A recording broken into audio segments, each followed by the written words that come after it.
So இந்த activated sludge ப்ராசஸ்ல அப்படின்னா என்னன்னு நம்ம பார்க்கலாம். சரிங்களா? ஆக்டிவேட்டட் ஸ்லட்ஜ் ப்ராசஸ்னா ஒண்ணும் கிடையாது. ஆம், நம்ம என்ன பண்றோம்னா, வேஸ்ட் வாட்டர எஃபெக்டிவா ட்ரீட் பண்றதுக்கு உண்டான ஒரு ப்ராசஸ்க்கு பேரு தான் ஆக்டிவேட்டட் ஸ்லட்ஜ் ப்ராசஸ். ஸோ இதுல வந்து பார்த்தீங்கன்னா, அந்த sewage effluent from the primary sedimentation tank. அதாவது சீவேஜ் எஃப்ளூவன்ட் என்னன்னா சாக்கடை தண்ணி. இந்த எஃப்ளூவன்ட்னா என்ன அர்த்தம்னா, அந்த ஒரு மழை பெஞ்சு ஒரு சாக்கடை தண்ணி வருதுன்னா, அதுல வந்து எல்லாமே கலந்திருக்கும். மண்ணு, குப்பை எல்லாமே கலந்திருக்கும். ஸோ அத வந்து எஃப்ளூவன்ட் நம்ம சொல்ல மாட்டோம். அத வந்து சீவேஜ் வாட்டர்ன்னு சொல்லுவோம். ஆனா, எப்ப வந்து ஒரு சாக்கடை தண்ணீய எஃப்ளூவன்ட் அப்படிங்கிற வார்த்தைய வச்சு சொல்லுவோம்னா, அது வந்து ஒரு பிரைமரி செடிமெண்டேஷன் டேங்க தாண்டி வந்துருச்சுன்னா, அது வந்து எஃப்ளூவன்ட் அப்படின்னு நம்ம சொல்லிருவோம். நான் ஆல்ரெடி சொல்லியிருக்கேன்ல, ஆக்டிவேட்டட் ஸ்லட்ஜ் ப்ராசஸ்ல வந்து அதுல வந்து 2 இது சேர்ந்திருக்கும். பிரைமரி ட்ரீட்மெண்ட்டும் சேர்ந்திருக்கும். செகண்டரி ட்ரீட்மெண்ட்டும் சேர்ந்திருக்கும். அது 2ம் சேர்ந்தது தான் ஆக்டிவேட்டட் ஸ்லட்ஜ் ப்ராசஸ். சரிங்களா? ஸோ அதனால என்ன சொல்லியிருக்கிறாங்கன்னா, இந்த sewage effluent from the primary sedimentation tank. So அந்த பிரைமரி ட்ரீட்மெண்ட்ல இருக்கிற செடிமெண்டேஷன் டேங்க்ல இருந்து வர்ற தண்ணிய நம்ம அந்த தண்ணீல இருந்து நம்ம வந்து ஆக்டிவேட்டட் ஸ்லட்ஜ் ப்ராசஸ நம்ம ஸ்டார்ட் பண்ணுவோம் அப்படின்னு போட்டிருக்கு. சரியா? ஸோ இத வந்து என்ன பண்ணியிருக்கிறாங்கன்னா, அந்த பிரைமரி செடிமெண்டேஷன் டேங்க்ல இருந்து வந்த அந்த வேஸ்ட் வாட்டர நம்ம வந்து 20-30% ஆஃப் த ஆக்டிவேட்டட் ஸ்லட்ஜ் கூட நம்ம என்ன பண்றோம்னா, நல்லா மிக்ஸ் பண்றோம். சரியா? இதுக்கு பேரே வந்து ஏன் ஆக்டிவேட்டட் ஸ்லட்ஜ் ப்ராசஸ் அப்படின்னு வந்துச்சுன்னா, ஆ நம்ம வந்து வீட்ல வந்து உரமோருக்கு ஆ யூஸ் பண்ணுவோம் தெரியுமா? ஒரு பால் இருக்கும். பால்ல வந்து ஒரு 1 சொட்டு அ தயிர ஊத்திட்டா கூட, அது வந்து அடுத்த நாள் காலையில பார்த்தீங்கன்னா, அந்த பால் ஃபுல்லும் தயிரா மாறிரும். ஸோ அந்த கான்செப்ட் தான் இதுல. சரியா? ஒரு ஃப்ரெஷ்ஷா ஒரு வேஸ்ட் வாட்டர் வருதுன்னா, அதுல வந்து பாக்டீரியா கன்டென்ட் ரொம்ப கம்மியா இருக்கும். ஆனா, அதுல நெறைய ஆர்கானிக் வேஸ்ட் இருக்கும். ஸோ நம்ம என்ன பண்றோம்னா, அந்த மாரி அந்த தண்ணீர் அந்த தண்ணிக்கு பேரு தான் எஃப்ளூவன்ட். அது வந்து பிரைமரி செடிமெண்டேஷன் டேங்க்ல இருந்து வரும்.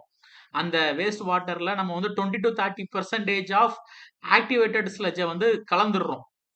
அப்படி கலந்துட்டா என்ன அர்த்தம்னா, அம் அந்த ஆக்டிவேட்டட் ஸ்லட்ஜ்ல வந்து நெறைய பாக்டீரியா இருக்கும். அது போய் வந்து ஃப்ரெஷ்ஷா வந்த வேஸ்ட் வாட்டர்ல மிக்ஸ் ஆயிரும். சரியா? இந்த மிக்ஸ்சர வந்து நம்ம 4 டூ 8 ஹவர்ஸ் வந்து என்ன பண்ணணும்னா, அப்படியே வந்து ஆ ஏரேஷன் டேங்க்ல வச்சிரணும். சரியா? ஆல்ரெடி உனக்கு தெரியும் ஏரேஷன் டேங்க்ல என்ன என்ன ப்ராசஸ் நடக்கும்னு.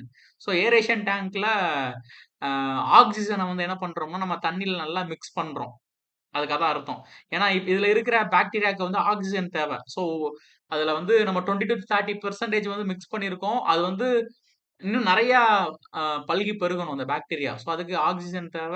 ஸோ, அதுக்கு வந்து ஏரேஷன் டேங்க்ல நம்ம என்ன பண்றோம்னா, ஆக்ஸிஜன் சப்ளை குடுக்குறோம். அதனால தான் அந்த டேங்க்குக்கு பேரு ஏரேஷன் டேங்க். ஏரோ அப்டின்னா ஆக்ஸிஜன் அர்த்தம். சரியா? ஸோ, அந்த ஏரேஷன் டேங்க்ல வந்து 4 டூ 8 ஹவர்ஸ் வந்து அது உள்ள வந்து அ நம்ம மீன் தொட்டிக்குள்ள எப்படி நம்ம பபுள் பபுளா தண்ணி உள்ள ஆக்ஸிஜன குடுக்குறோம். அதே மாரி 4 டூ 8 ஹவர்ஸ் நம்ம ஆக்ஸிஜன உள்ள வந்து நம்ம சப்ளை பண்ணிக்கிட்டே இருப்போம். இப்படி பண்ணும்போது என்ன ஆகும்னா, ட்ரீட்மெண்ட் ப்ராசஸ் ஸ்டார்ட் ஆயிரும். ஸோ, இதுல பார்த்தீங்கன்னா, suspended and colloidal matters tend to coagulate and settle in the secondary settling tank. சரியா? 4 டூ 8 ஹவர்ஸ் கழிச்சு பார்த்தீங்கன்னா, ஆ அந்த அ பாக்டீரியாவுடைய கவுண்ட் கூடும். அது மட்டும் இல்லாம இந்த பபுள் பபுளா வந்ததுல என்ன ஆகும்னா, அந்த சாக்கடை தண்ணீல இருந்த சஸ்பெண்டட் பார்ட்டிகிள்ஸ் எல்லாம் வந்து ஒண்ணோட ஒண்ணு சேர்ந்து கீழ செட்டில் ஆக ஆரம்பிச்சுரும். அப்படி செட்டில் ஆக ஆரம்பிக்கும்போது, அத வந்து செகண்டரி செட்டிலிங் டேங்க்குக்கு கொண்டு போயிருவாங்க உடனே. சரி, அந்த செகண்டரி செட்டிலிங் டேங்க்ல கீழ வந்து எல்லாமே படிய ஆரம்பிச்சுரும். சரிங்களா? அதுக்கப்புறம் உள்ள இருக்கிற பாக்டீரியா என்ன பண்ணும்னா, அந்த ஆர்கானிக் வேஸ்ட்ட சாப்ட்டு அத இன்னும் டைஜஸ்ட் பண்ணிரும். சரியா? ஸோ இந்த இதுதான் வந்து இதுல வந்து இந்த ப்ராசஸ் இதுல தான் நடக்குது. இதுதான் இது. ஸோ இதுதான் மொத்தமாவே ஆக்டிவேட்டட் ஸ்லட்ஜ் ப்ராசஸ்.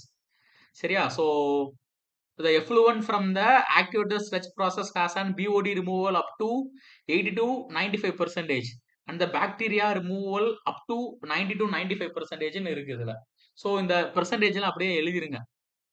சரியா? ஸோ இத வச்சு நான் எக்ஸ்பிளைன் பண்றேன் பாருங்களேன். ஆக்டிவேட்டட் ஸ்லட்ஜ் ப்ராசஸ்ங்கிறது கண்டிப்பா கேட்கப் போறாங்க எக்ஸாம்ல. ஸோ இந்த டயகிராம் வரைஞ்சிரு. இந்த ஆ மெத்தடாலஜிக்கல் ஃப்ளோ சார்ட் மாரி வரைஞ்சிரு. ஸோ ஃபர்ஸ்ட் என்ன பண்றோம்னா, ஒரு சாக்கடை தண்ணி வருது. அத வந்து அந்த பிரிலிமினரி ஸ்டேஜ்ன்னு ஒண்ணு இருந்துச்சு தெரியுமா? Preliminary stage.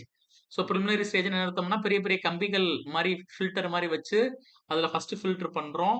அதுக்கப்புறம் வந்து அது என்ன பண்ணுதுன்னா, கிரிட் சேம்பர் வந்து அதோட சிறுசா இருக்கிற ஒரு கம்பி.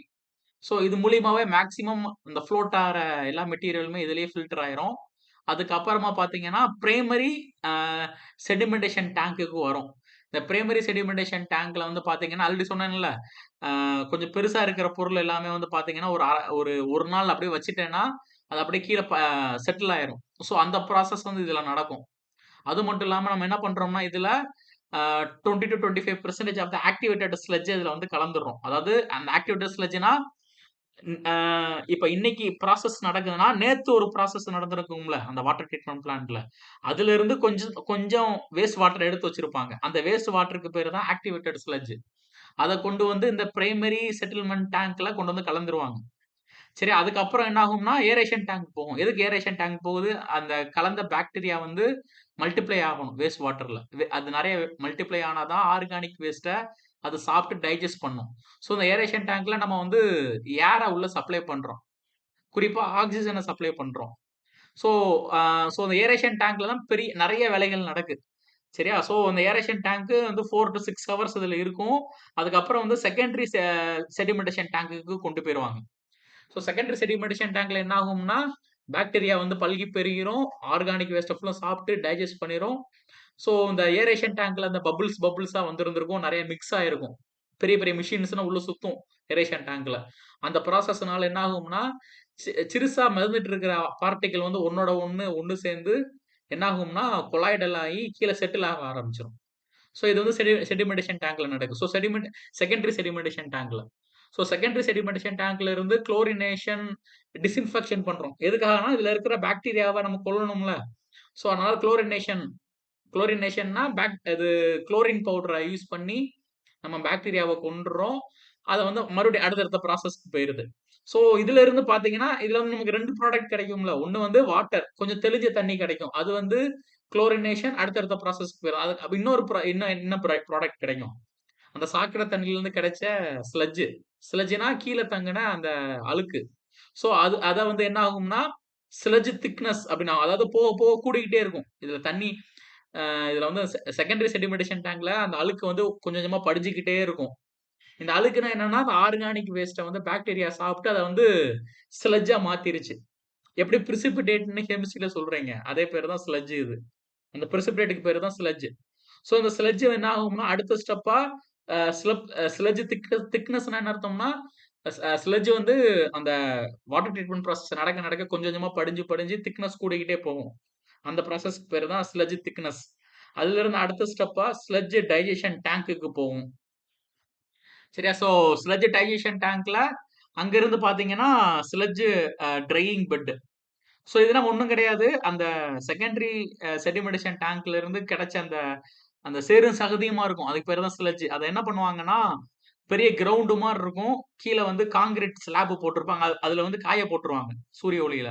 ஸோ அது நல்லா காஞ்சிரும். காஞ்சதுக்கு அப்புறம் அத வந்து உரமா யூஸ் பண்ணிக்கிறலாம். ஆல்ரெடி நான் சொல்லியிருப்பேன்.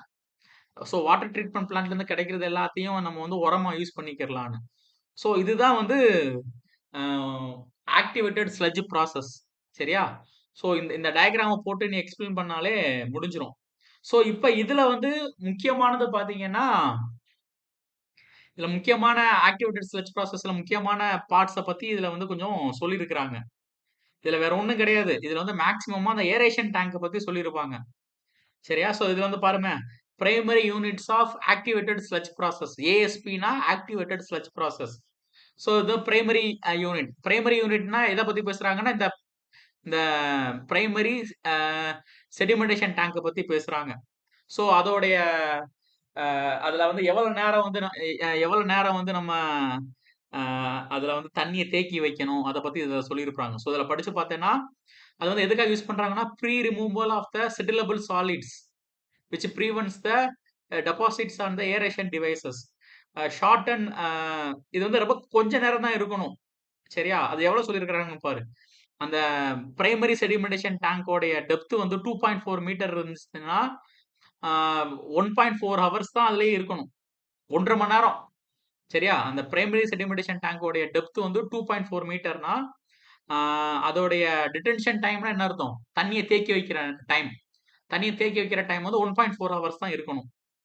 ஏன்னா, அதுக்கு பேரு தான் வந்து பிரைமரி செடிமெண்டேஷன் டேங்க். பிரைமரினா சீக்கிரமே அந்த அந்த ப்ராசஸ் முடிஞ்சிரும். சரியா? ஸோ இந்த இந்த வார்த்தைகள் எழுதணும். இந்த பிரைமரி செடிமெண்டேஷன் டேங்கோடைய ஹைட் வந்து அதோட டெப்த் வந்து 2.4 மீட்டர்னா, அதோட டிடென்ஷன் டைம் வந்து 1.4 மீட்டரா இருக்கணும். அப்ப இதோட கூட குறையும்போது, இது கூடும் குறையும். இந்த டிடென்ஷன் டைம். இத செக் பண்ணுவாங்க. இந்த இந்த 2 ஹவர்ஸையும் எழுதிரு. அப்புறம் aeration tank of the activated sludge process. So இத இது இப்ப பார்த்தீங்கன்னா, இத பத்தி நம்ம பார்த்தாச்சு. இப்ப அடுத்து வந்து இந்த ஏரேஷன் டேங்க பத்தி பார்க்க போறோம். ஸோ ஏரேஷன் டேங்க்னா ஆல்ரெடி உனக்கு தெரியும். ஆம் சாக்கடை தண்ணீல வந்து ஆக்ஸிஜன் ரொம்ப கம்மியா இருக்கும். ஸோ அதுல வந்து தண்ணிய அந்த அந்த வேஸ்ட் வாட்டருக்குள்ள நம்ம வந்து ஏர மிக்ஸ் பண்ணணும். ஸோ ஏர மிக்ஸ் பண்றதுக்கு நெறைய ப்ராசஸ் இருக்கு. ஸோ அதனால நமக்கு வந்து நெறைய மெத்தட்ஸ் இருக்கு இதுல. சரி, இது எல்லாத்தையுமே வந்து டயகிராம் வரைஞ்சு வரைஞ்சு நீ எக்ஸ்பிளைன் பண்ணிரு. வேற ஒண்ணுமே கிடையாது. ஸோ ஏரேஷன் டேங்க் வந்து அது வந்து ஒரு ரெக்டாங்குலர் டேங்க். சரியா? ஸோ அதோடைய விட்த் வந்து எவ்வளவு இருக்கணும்னா 4 டூ 6 மீட்டர் இருக்கணும். லென்த் வந்து 20 டூ 200 மீட்டர்ஸ் இருக்கலாம். அப்புறம் அதோட டெப்த் வந்து 3 டூ 4.5 மீட்டர் இருக்கணும். சரியா? ஸோ மெத்தட் ஆஃப் ஏரேஷன்ல வந்து 3 டைப்ஸ் இருக்கு. Diffused aeration, mechanical aeration and combined aeration.